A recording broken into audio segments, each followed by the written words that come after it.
Takže chceme vám predstaviť náš kilter, to je on, fešák čierny. Keď sem prídete, tak prvé, čo by ste mali urobiť, mať so sebou telefón, to je, to je ideálne, ale začky. Ale druhá vec je, zapnite si to tuna. Máme tu predĺžovačku, vypína sa to kvôli bezpečnosti na noc, ako všetko všade. Čiže prvé si zapneme predĺžovačku, ja ju cvaknem, tuna je vypínač. Keď to vypneme, Katka vám ukáže, čo urobí kilter, teda zapneme. Kilter zapípal, kilter sa rozsvieti všetkými farbami na striedačku. Tak to má byť, tak je to správne. Kilter je pripravený, čiže aplikáciu a všetky pokyny k nej máme tu na našich vysvetlivkách všelijakých. Treba si to stiahnuť do telefónu, treba si to cez Bluetooth normálne spárovať.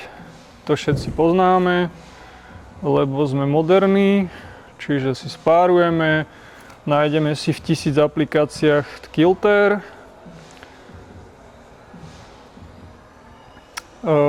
Dáme si našu stienku. Vysvietime si hociaký boulder, aby sa nám to vlastne spárovalo. Roztočí sa nám toto kolečko. Nečakajte, kým sa kolečko dotočí, ono sa nikdy nedotočí. To je proste chytáčik. Treba na tento maličký kilterik kliknúť a v tej chvíli už máme boulder vysvietený. V kilteri máme veľa funkcií všelijakých. Tá najdôležitejšia je, a vlastne to, o čom kilter celý je, že sa to dá polohovať. Je to hydraulické, čiže my si vieme tu z boku nájsť našu skrinku. Máme to tu všetko vysvetlené. Pre tých, čo nevedia čítať, to zopakujem. Máme tu štart, máme tu hore-dole. Vždy, keď ten kilter dáme do polohy, kde chceme, stlačíme stopku, lebo by to dohúčalo a to nechceme. Čiže sklon si dávame na našom homemade pravítku, ktoré je strašne presné a vlastne táto hrana nám určuje ten sklon. Čiže keď sme bombardéri, my máme radi 35 a viac. Dáme si štart, hučí nám to, chceme ísť s tým dole, lebo ideme do 35 stupňov. Vždycky to držíme, vtedy sa to samé posúva, keď pustíme prestane. Cvak. A teraz musíme stlačiť stop, aby to nehúčalo. Máme tam 35 stupňov, čo je dôležité, musíme si tých 35 stupňov dať aj v tej aplikácii našej múdrej. Si tu hore pri uhloch vyberieme našich 35 stupňov. Máme tam nejakú obťažnosť, takto si ju vieme vlastne presúvať.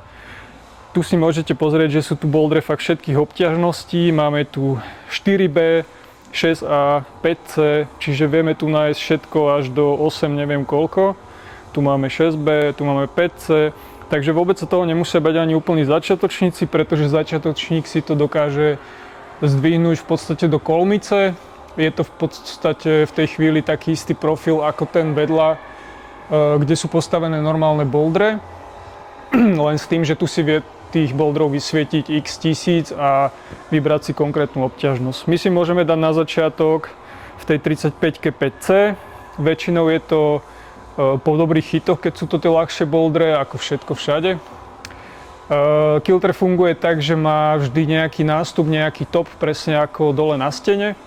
Sú tam označené chyty. Chyty sú žlté, tie sa vždycky iba stúpajú, nechytajú sa. Stupy. Čiže stupy sú žlté, nechytajú sa. Nástupový chyt alebo nástupové chyty sú vždy zelené. Tá omáčka medzi tým je modrá a top je fialový alebo rúžový. Tie topy bývajú niekedy dva, čiže jedna ruka jeden chyt, druhý chyt, druhá ruka. Takisto bývajú nástupové chyty, buď sú obidve ruky na jednom zelenom, alebo každá ruka jeden zelený. Nie je tam predpísaná nástupová noha, ako to býva dole na bouldrovke, čiže keď tam máme vysvietených 10 stupov, jasné, že nestojíme na 10 stupoch naraz. Môžeme si z toho vybrať v podstate, ktorý chceme. Nie je tam predpísaný nejaký nástup z osedu ani nič podobné, ako býva vonku, takže kľudne z podrepu. Dôležité je používať máďo, Kto nemá svoje Maggio, vie si u nás bez problémov požičať, lebo my sme super. Kto má svoje Maggio, ten si namadžuje samozrejme. A to lezenie je vlastne rovnaké ako dole na stene, čiže tie nohy si uložím podľa seba, komu vyhovuje tak, ide tak. Čiže nohy podľa seba a vlastne vylezem si boulder ako hoci kde inde s tým, že ten top zase chytám dvoma rukami, ako sme si už vysvetľovali, a boulder je vlastne vylezený vtedy. Keď máme tú stenu v kolmici, nie je moc dobré zoskakovať, lebo vtedy má tá stena vyše 4 metrov, čiže snažím sa nejaké 2 kroky si zliesť, zoskočiť bezpečne, aby som si nevytkol členok alebo niečo podobné. Takže asi toľko k nášmu kilteriku.